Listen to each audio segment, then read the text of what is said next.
মাস গেলে 50,000 পা হেতে গয়না হে গয় জাকাতেরটা খাওয়া লাগে। ঘরবাড়ি না থাকলেও কোনো দুঃখ নাই, কিন্তু একটাই দুঃখ এইটাই যে দেশে কোনো একটা ভালো নেতা পাইলাম না আজ পর্যন্ত। ইলেকশনের সময় ভোটের সময় এক নেতারা যায় যাইয়ে কয় তোমার এটা দিমু ওটা দিমু ওটা দিমু, কিন্তু অন্দিরও কিছুই পাই না। আল্লাহর কোরআন যারা নিয়ে লড়বে হেদের পক্ষে যাবো। এবার আমরা সরকার তো এই পর্যন্ত জাতীয় পার্টি দেখলাম, জামাত ইসলাম জাতীয় পার্টি দেখলাম, বিএনপি দেখলাম, আওয়ামী লীগ দেখলাম, সব দলই দেখলাম, কিন্তু এখন এবার আমরা একটু মতটা অন্য মতে ঘুরাইয়া অন্য দল দেখতে চাই। জাতীয় পার্টিরও ভোট দিছি রিক্সা চালাই, বিএনপির ভোট দিছি রিক্সা চালাই, আওয়ামী লীগের ভোট দিছি রিক্সা চালাই, কোনো দলই একবার চাইলেও কোনো সাহায্য কোনো সময় পাইছি না। এবং আমরা খাইয়াছি না খাইয়াছি, আমাদের পাশে কেউ দাঁড়ায় নাই।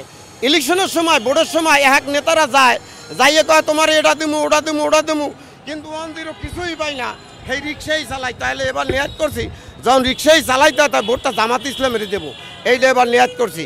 এবং নিয়াত করছি যে জামাত ইসলামের ভোট দেবো, সাহায্য তো কোনো আনতে পাই না, জামাত ইসলাম যদি না দেয় সমস্যা নাই।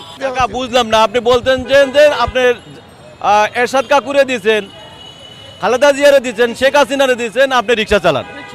তো এবার কি আপনি জামাতরে দিয়ে কি প্রাইভেট কার চালাবেন? না, প্রাইভেট চালাবো, এটা আমার মনের আন্তরিকতা, আমাদের মন, আমার ভোট যার ইচ্ছে তারে দেবো, কোনো মাথা তো কারো কাছে বেশি নাই।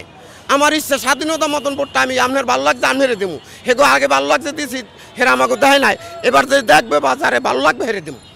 রাজনীতিতে যারাই ক্ষমতা আসে তারাই তো মনে করেন শেখা দিয়া যায়। হ্যাঁ, শেখা দিয়ে যায়। তো এবার যে শেখা খাবেন না তার কি গ্যারান্টি আছে? না, শেখা খামু গ্যারান্টি নাই, ঠিক আছে, কিন্তু তারপরও আল্লাহর কোরআন যারা নিয়ে লড়বে হেদের পক্ষে যাবো।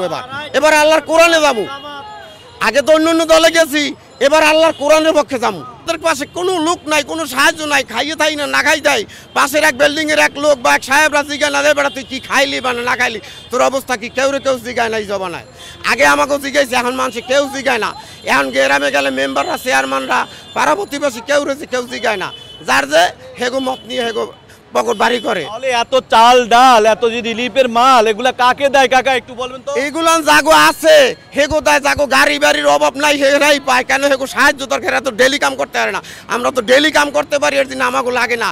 আর এরা তো ডেলি কাম করতে পারে না, মাস গেলে 50,000 পা হেতে গয়না হে গয় জাকাতেরটা খাওয়া লাগে, নাইলে এরা পেট ভরে না, বাজার গাড়িতে চলতে পারতো না।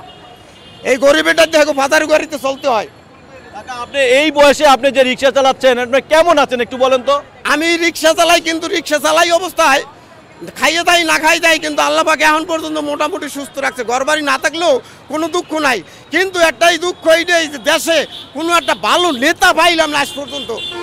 যা হে স্বার্থ নিয়ে হেয়ার চেয়ার নিয়ে দৌড়দৌড়ি করে গরিবের পাশে যাই কেউ দাঁড়াই দেখলো না যে এই বেড়া খাইলো না খাইলো, এইটা দেখে না কেউ। ওই হাসিনা কয় গরিব দেশে থাকবো না, কিন্তু গরিবের উপরে আরো বার বেশি। এই খালদা কয় গরিব থাকবো না, গরিবের উপরে আরো বার বেশি। হেয়ার নেতা কর্মীরা খাইয়েই পায় না, কুলতা গরিবের দেবে কোথায় দেয়া? দোস্ত নেতা গো না, দোস্ত নেতা কর্মী। যেসব আপনি কথাবার্তা বলতেছেন, আপনি কি বাসায় যেতে পারবেন? আমি বাসায় যাইতে পারি না পারি, আমার কোনো দুঃখ নাই, মৃত্যুর দিনে কোনো ভয় পাই না। আমি এখন মৃত্যু হইলে আল্লাহ আমার এখন নিয়ে যা, আমি এখন ভালো থাই, কেন আর এই কষ্ট সহ্য হয় না এই বুকে। আপনার কিছু হয়ে গেলে আপনার পরিবারে কি হবে একটু বলতে? কি হবে, আল্লাহ আছে, আল্লাহ দেখো কি করবে। সেইটা যদি চিন্তা করতেন আপনারা বলতেন, কিন্তু এটা তো সরকার চিন্তা করলো না যে রিক্সাওয়ালা মরে গেল পরিবারটা কি হইব, এইটা দেখলো না কেউ। দেশের জন্য যারা প্রাণ দিল, যে আপনারা দরকার হয়, কিন্তু কিছু পাইয়েন না ভাই, দেশের দিনে জীবন আর 5টা ভাই শান্তিতে থাক।